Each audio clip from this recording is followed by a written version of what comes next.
categorically deny any allegation contained in the article that I had traveled to Polokwane in 2016 to meet Mayor Thembi Nkadimeng. I did not at any time in 2016 travel to Polokwane. I was last in the Limpopo province in 2011 during the ANC 99th birthday celebration. Prior to that, I was in Polokwane in 2009 campaigning for my failed ambition to become the chairperson of the Youth League in the Western Cape. The allegation that in the middle of last year, I visited Polokwane Mayor Thembi Nkadimeng and allegedly issued instructions on who should get a stake in a 2.2 billion water project is patently false, and the same ought to have been simply verified by City Press and or its reliable sources, if the intent was not to discredit the name of Polokwane Benz and myself. Meeting at Irene and the allegation that I gave instructions to departmental officials. I confirm that I attended the meeting at Irene, and together with me was Advocate Thierry Mutau, Senior Counsel, who is chairing the independent panel appointed by the Minister to conduct the due diligence exercise on the procurement processes of the department. The said meeting, what was discussed was the terms of reference of the panel and basically the progress thereto. My attendance at the meeting results from the fact that Advocate Mutau, to the State Attorney's Office, appointed a team of lawyers, which includes Vexman attorneys and Polokwane Benz. For reasons known only to Mr. Masondo and City Press and other sources, these pertinent facts and the attendance of Advocate Mutau are deliberately omitted from the narration set out in the article, and I can only assume that the intention was to support the inaccurate and false perception of my involvement with the department and that the article intends to create. I categorically deny that I have ever issued any instruction to senior officials of the Department of Water and Sanitation, including the former accounting officer, the acting accounting officer, or the chief financial officer. I have never traveled to Iran or New York in my whole life. And I will gladly make my passport available to the media in order for them to ascertain for themselves that I have never been to Iran, I've never been to New York. Maybe in the future I will go for holiday, but up to the point that City Press wrote, I've never been to those countries, let alone being with Minister Mokonyane in any of those countries. Central Energy Fund, the role and the letter to the Ministry of Water and Sanitation. Part of our business is to do stakeholder management, and we have written and engaged with a number of departments over the last 1.5 months, which Minister Mokonyan happens to be one of them, and the list is endless. Mr. Muwachi will deal with those details. In conclusion,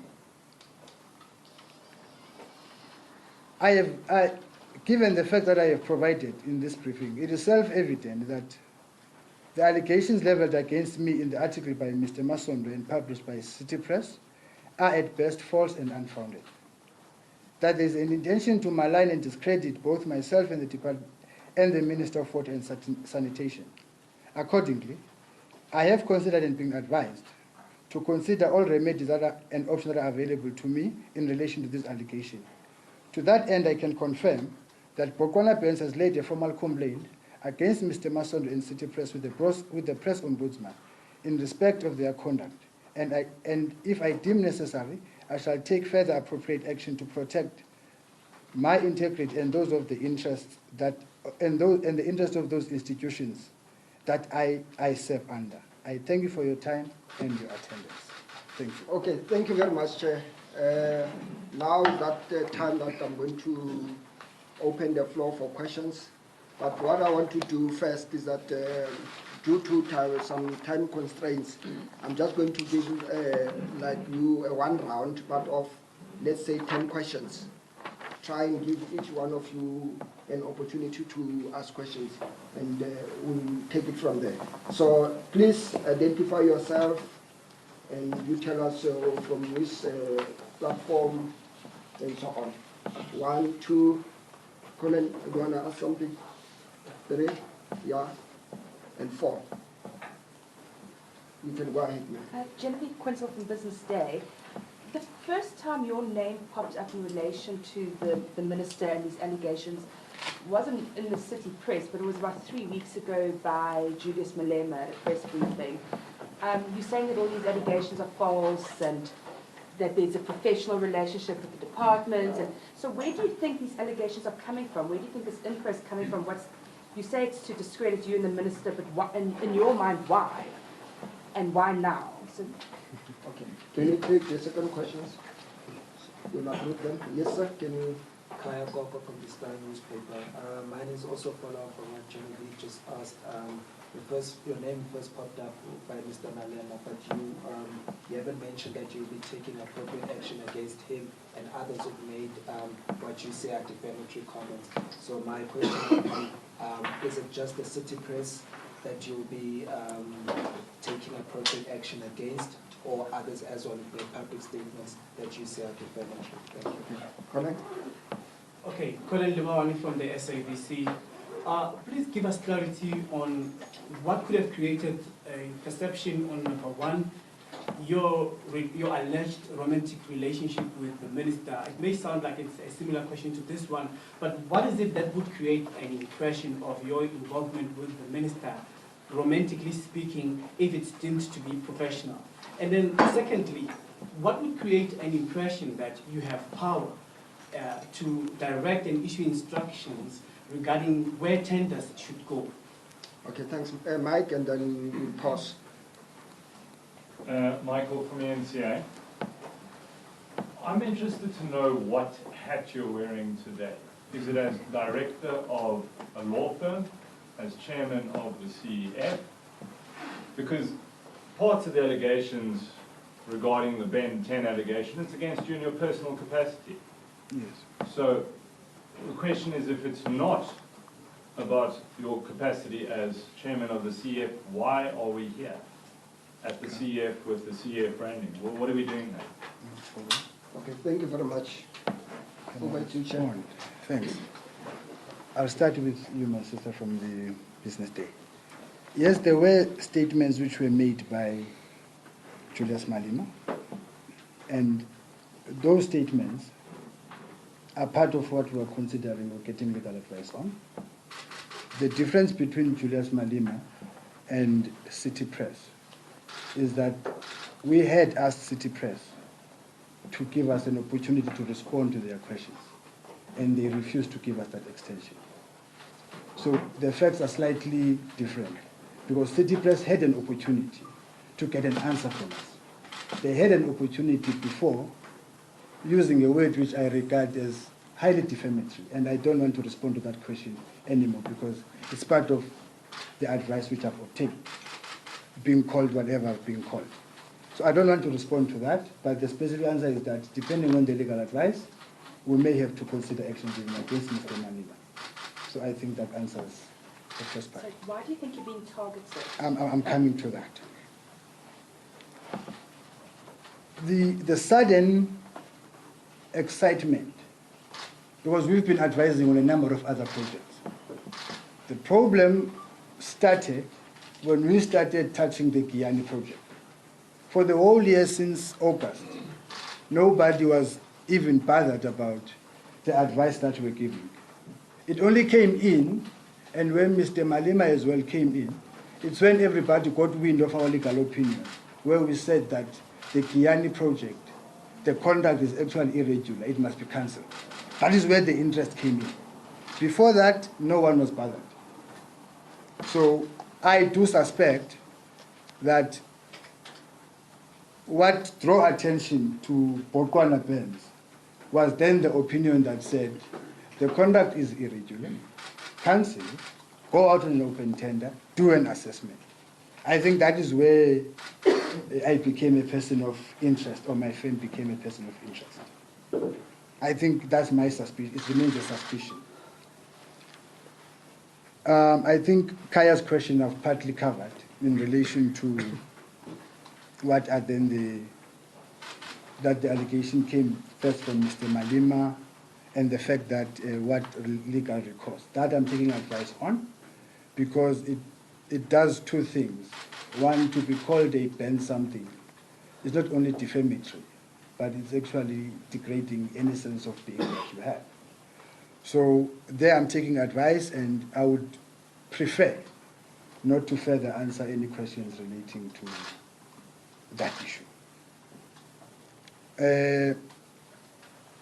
I think, Colin, I've covered your question, and it's a very simple answer. Our role as lawyers is to provide advice.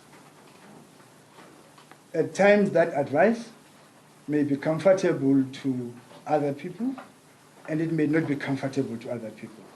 Unfortunately, on the Kiani project, we gave advice, which I believe that was not comfortable to too many people.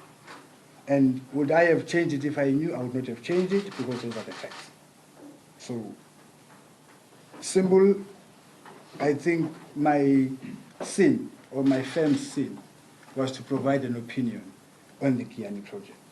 And part of the issue that arises is the fact that all along, City Press itself has been running a particular narration on the project.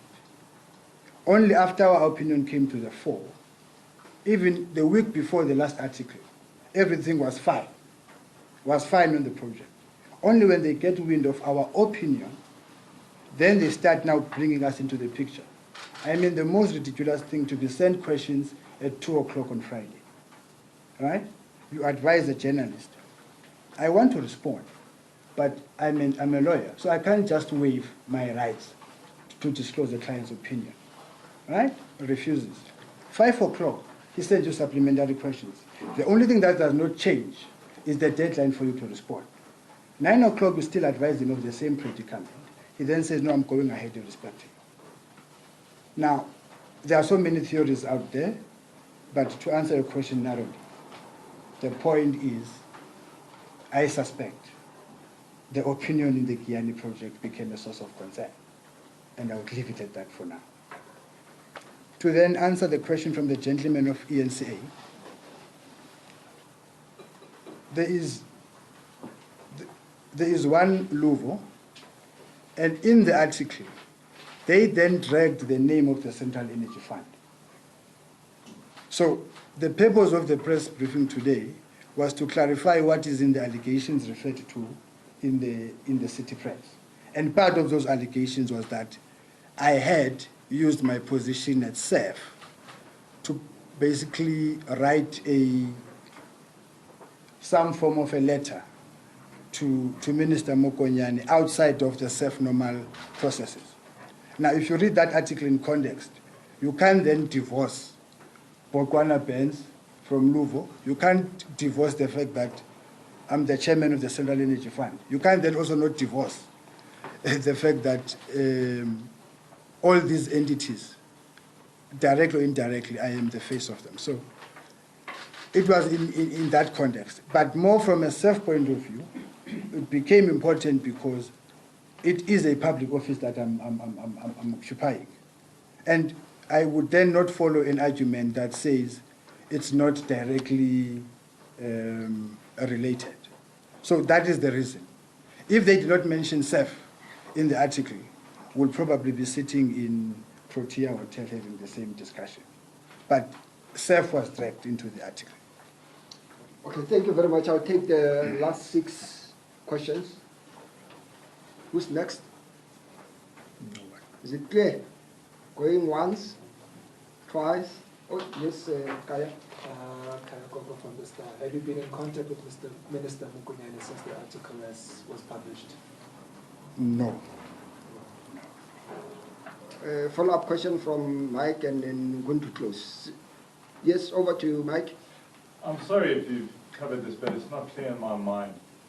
The journalist who wrote this, the publication that published this, the City Press, in whatever capacity, what does anybody stand to gain from tarnishing your name? What is the motive behind it? I would love to answer that in the most honest way, but unfortunately I can't tell. What I know is I've given an opinion which said a particular conduct is irregular. What then everybody can probably do is to then say, what then triggered the interest of everyone to then start following up on the opinion. That can start with the person who first issued the statement about the issue, and then you work backwards. Because, as I've said, how I come to the picture, it's purely because of a legal opinion. Before that, no one was bothered whether it existed or not existed.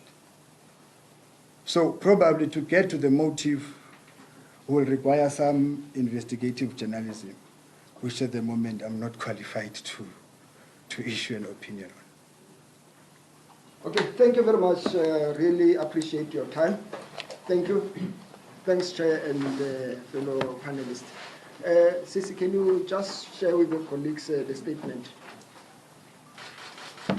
Are there anyone who would want to do on-camera thing or standing? Are you available for one-on-one? That's fine. Yeah, sure. So it's Colin and yourself, Mike. Okay, thank you very much, colleagues. Really appreciate your time. We'll see you next time. Okay. Sure. Upstairs. I saved you the neighbor. Chair.